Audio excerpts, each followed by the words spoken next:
Ooh, I'm getting excited about 2025, and there's a bunch of fighters that I'm really looking forward to seeing in the UFC octagon.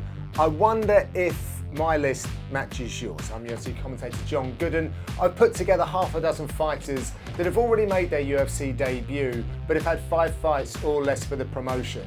I think it's going to be a breakout year for this particular group of fighters.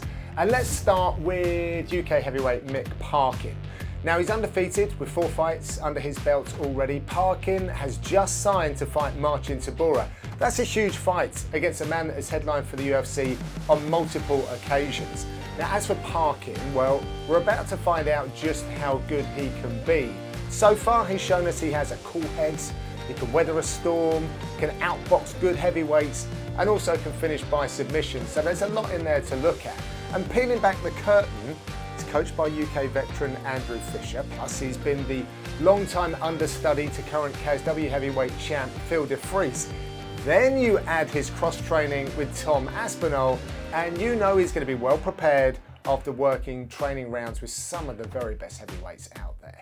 This could be a huge year for the Sunderland man. Shara Bullet. We already know he's a huge star in a very short time span with the UFC as well, but he's got a long way to go in the rankings yet. He will get another huge pop if, and it is an if, he can beat Michael Venom Page, who is jumping up to middleweight for what looks to be on paper a kickboxing match in 4-ounce gloves. The Pirate has really entertained in his time with the UFC, and his last fight was just glorious. One of the best KOs of 2024, but what will his 2025 be? Another fighter from that region of the world that I'm looking forward to seeing is Azamat Murzakanov. Now, it might seem like a questionable choice, but I really feel like it's now or never for the Russian. There is no doubt in my mind that he creates problems for anyone at 205 pounds. He's 14-0 now, and he's got some really good scalps.